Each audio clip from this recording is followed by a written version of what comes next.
Hey y'all, welcome back to the channel. I hope you guys are doing well. So we are tackling another video today. I wanted to get 2 videos filmed, and I am doing a just mesh up of everything that I've read over the last 2 months. I didn't do a December wrap up, and then I haven't done a January wrap up. So I have quite a few books to mention. I am just meshing them into one, but I am going to group what I read in December and what I read in January, because I read a lot more books in December.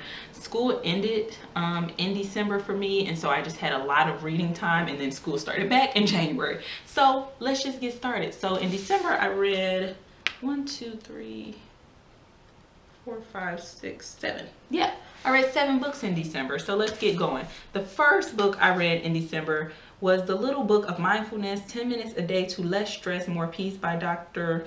Patrizia Collard. And I actually really like this book. I would actually consider buying it for myself, because I feel like this book is just basically like you get a section where they talk to you about a different aspect of mindfulness or something like that, and then there's an exercise. And I find that even now I still catch myself when I'm starting to feel anxiety or stress or just overwhelmed. I catch myself doing some of these exercises and just taking a minute to literally be mindful. So this book was so helpful for me. I have caught myself doing it at work, at home, in my office, just whenever I feel overwhelmed. I've caught myself really putting into use these things. So I really enjoyed this book, and this was a loan from my school, so I think that this is a book that I would consider purchasing for myself. And it's so tiny too, so I would consider purchasing that. I really enjoyed that book a lot. And then another book I read this month, that I read in December that was total nostalgia for me, is Horrible Harry in Room 2B by Suzy, Kline. This was one of my favorite series when I was little. He's like one of my favorite Harrys, and it's so tiny, but I really enjoy reading this story again. It is a kid's story. It's so cute. I would highly recommend this for young kids. And it says that it's recommended for like ages 7 to 10. It was just so cute to go back and read it. I enjoyed it just as much as I enjoyed it when I was a little kid, and I think that I might start going back over this series again and collecting these books and reading these books again, because I just had the best time. So Harry is a 2nd grader, and we just follow him and his best friend, and the story is actually told from the perspective of his best friend, and so we just follow his adventures and misadventures. And I just feel like he's such a relatable character, because there's good about him and there are things that, you know, not so good about him sometimes, but I just feel like that's kind of like that with all kids, you know. Sometimes they do things where you're just like, why did you do that? And then other times they're so lovable. So I really enjoyed reading that again. And then I'm still trucking along with Harry Potter. So in December I actually read Harry Potter and the Chamber of Secrets by J.K. Rowling, which is the 2nd book in the Harry Potter series. And I did enjoy this book quite a bit. I gave it 5 out of 5 stars. It was just as entertaining as the first book to me, and I just love Harry Potter. I'm so glad that I'm able to read these books now, because they scared me when I was younger, but I'm really enjoying this one. Like I said, this is the 2nd book in the series, so I don't want to spoil anybody by talking too much about it. But yeah, it was really good. The writing was just as excellent as the first book, and I just like her writing in general. I feel like she really has writing that's imaginative, and you feel like you're right there the entire time you're reading a story, and that's my favorite type of writing. So yeah, love that. And the next thing that I read, another book that was all about nostalgia. If you haven't seen my December TBR, I said in there, you know, that my mom was born that month and I did lose her last year, and so I really wanted books that just comforted me, and that's what December was all about for me. So this is Judy Blume's Are You There, God? It's Me, Margaret. And I bought this book. This was a book that my mom actually introduced me to when I was really young, and so it was sentimental for me in that way as well, and it was a book that she loved, and I enjoyed it just as much as I have any other time. This book is probably the book that I've probably read the most, like just overall. I have read this book at least 15 or 20 times. That's probably an understatement. And I enjoyed it just as much. We follow Margaret. She's a girl going into middle school, and we follow her over the course of a year, you know, over the course of a school year. And so as she learns about boys and bras and making friends and what it means to be a real friend and just all of these different things that, you know, I remember middle school and I remember trying to figure things like that out. And so I just absolutely enjoy this story. And also, like I said, it was just nice for me to read something that was so close between me and my mom. So this is always going to be a 5-star for me. Judy Blume, she's a winner for me, always. And then something else I read that I liked, but I don't know, you guys. This is Vampire Academy by Rachel, is that her name? Rachel Mead? I hope I'm saying that right. And it's the graphic novel. Now, let me preface this by saying I did not realize, show you that I've been out of reading, right? I did not realize that Vampire Academy is actually a series. And so when I saw the graphic novel, I was like, that just sounds cool. I want to get that. So I got it from Book Outlet. But I didn't realize that this was actually a series. So that's first of all. And I don't really read graphic novels. Well, I never did before. And so now I'm trying to figure out, do I even like graphic novels? I really did enjoy seeing all the pictures and stuff. I think it was a creative way to tell this story. But the one thing I will say, I did enjoy this story and I am pretty intrigued by it and wondering if I should keep going because I did like it. I don't know if I would say I loved it, but I did like it. But the story, I went back and kind of did some research on this story. And the one thing I will say is the graphic novel, it seemed like it kept jumping. And I think that's because it's a graphic novel, right? It's only so much they can pack in here versus this story. I just think the world is really intricate. And so there were so many things where I'd have to keep flipping back to try to remind myself because they would introduce something so quick and then they'd move on to introducing something else because this is a story about vampires. And so I was trying to remember what vampire did what so that I could follow the story. So it was a little hard for me to follow, but I will say I don't know how much of that is the graphic novel's fault versus that I don't read a ton of graphic novels, so it's just a new type of media for me to get into. But I did enjoy this. I'm thinking about keeping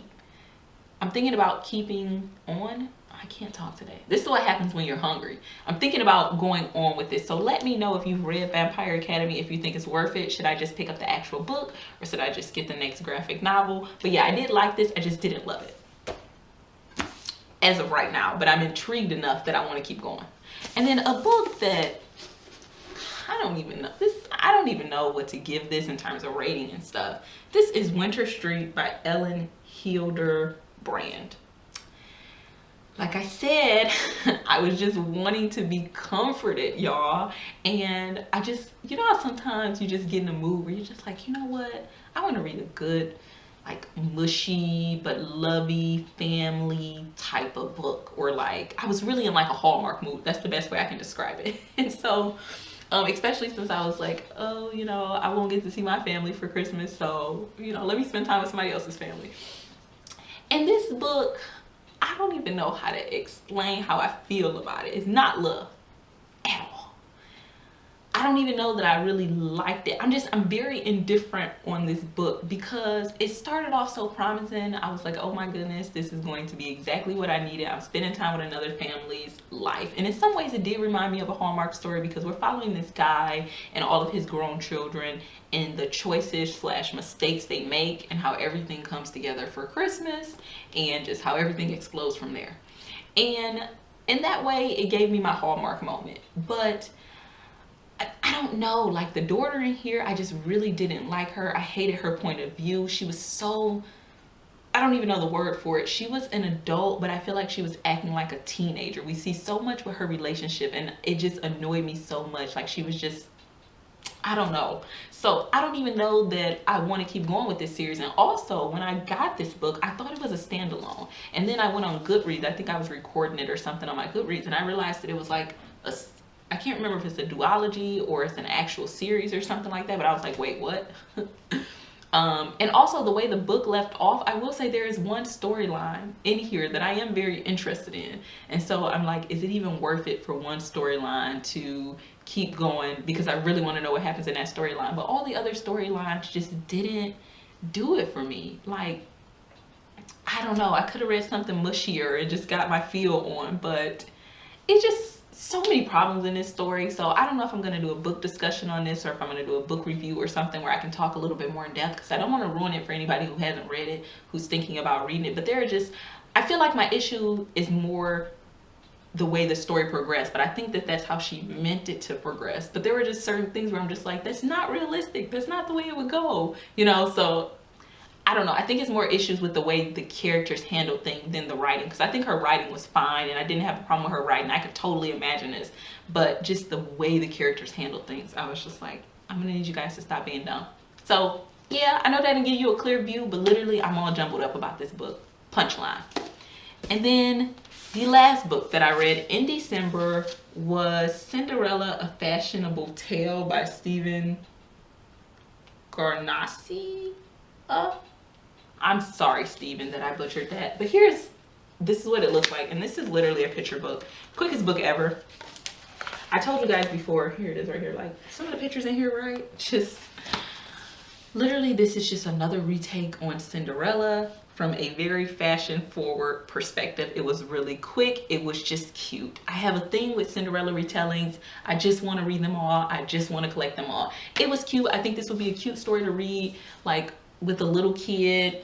But I actually enjoyed it. I had my cup of hot chocolate. I was balled up on the couch. It was super quick, and I just liked looking at all the pictures. And yeah, so like, there's not much to say about it. I really liked it.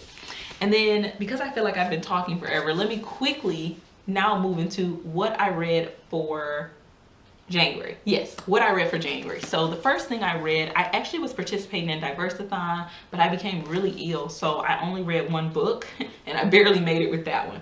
But this is Does My Head Look Big? And this by Randa Abdel-Fattah. I have so many thoughts, feelings, opinion. I almost want to say this is the best book I've read this year. It was so good. It was so good. This book just gave me such perspective. This book is following a main character, a girl named Amal, and she is, how do they describe her? Australian Palestinian, and it follows her as she decides to wear the hijab full time and what that looks like in her life as a 17-year-old teenager. It was so good. So I'm going to do a separate book talk on this because I have tons to say. So we're just gonna leave that there. Absolutely enjoyed it. Totally rated it 5. The next thing I read, I think this was my first book of the new year, and this is Milk and Honey by Rupi Kaur. And I got this because I saw quite a few booktubers that I absolutely love mention this, and also I love poetry. I write poetry, and so I was like, a poetry collection, excuse me. And I saw, in particular, I saw Bree Hill mention this, and I also saw I Livy for Books mention this, and I love them, and they both gave this such high ratings. But there was one poem in here in particular that I Livy for Books read, and I was just like, you need that. So when I saw this on sale, it was on the clearance rack, I picked this up from my bookstore, and I absolutely loved it. It was so good. This story is broken down into a couple different categories, and the poems in there have something to do with that. And I think it was like the hurting, the loving, the breaking, the healing. And this was just, I read this in one sitting. I mean, it took me on a ride literally through all of those different emotions. It was heartbreaking, it was beautiful, it was sad, it was just everything. It was so good. So I am definitely looking for more poetry collections. Let me know. What are we reading? What's good? Let me know. And then the final thing, no, actually I read 4 books. I forgot about one because it's on my phone. But this is the 3rd book that I read, and this is Harry Potter and the Prisoner of Azkaban, which is the 3rd book in the Harry Potter series. So good. I've actually already done a book discussion on this, and it will be coming up on the channel. I don't know if this is going to go up before that book discussion or what order it's going to go up in, but there will be a book discussion. I absolutely loved it. And something that I feel about this 3rd book that I didn't feel about the 2nd book is that I feel like this book just really caught me off guard. It was so unpredictable. It was so good. It really took me on a ride, and I absolutely loved it. I feel like it really connected me to the Harry Potter world in a different way, and I am just so ready for the 4th book. So I read that, and then the final book, actually I don't have with me because I bought an ebook. Can't even believe it. I don't do ebooks, mostly because all I have is my phone, and it's really hard for me to read on my phone. It hurts my eyes. But I bought Winter, which is the 4th book in the Lunar Chronicles series, and I read that, and oh my God, everything took place in that book. It was so good. Like I said, the Lunar Chronicles is one of my favorite series, and I just really needed to wrap it up. I needed to know what happened with my team. I needed closure. It was so good. Marissa Meyer, her writing for fantasy, especially fantasy retellings, like, I think she is top notch. And it was just everything I needed the conclusion to be. It was everything I needed the conclusions to be. So I absolutely love that book, and that is my huge wrap up. I know it was a ton of books, but I hope you guys enjoyed this. I would love to know if you've read anything in particular. Let me know who's read this. What do we think? How do we feel? I'm so jumbled. I don't know how to feel. It was just drama and ridiculousness. And then this book, let me know, graphic novel wise, should I keep going? Also, what graphic novels are really good graphic novels for people who don't read a ton of graphic novels but also have an amazing storyline? Let me know. Okay, I'm done. Thank you so much for spending some time with me. I really appreciate you guys taking the time to watch these videos and spend some time with me. And I also hope that you guys have noticed I have been really uploading a lot more on the channel, and so that is going to stay. I've been really enjoying pushing myself to do that. And yeah, that's it. I will see you in the next video. Bye. Oh no, y'all, look at my shirt. I hope y'all can see this. It says Squaggles and it's the Rugrats. Isn't that everything? I love it so much.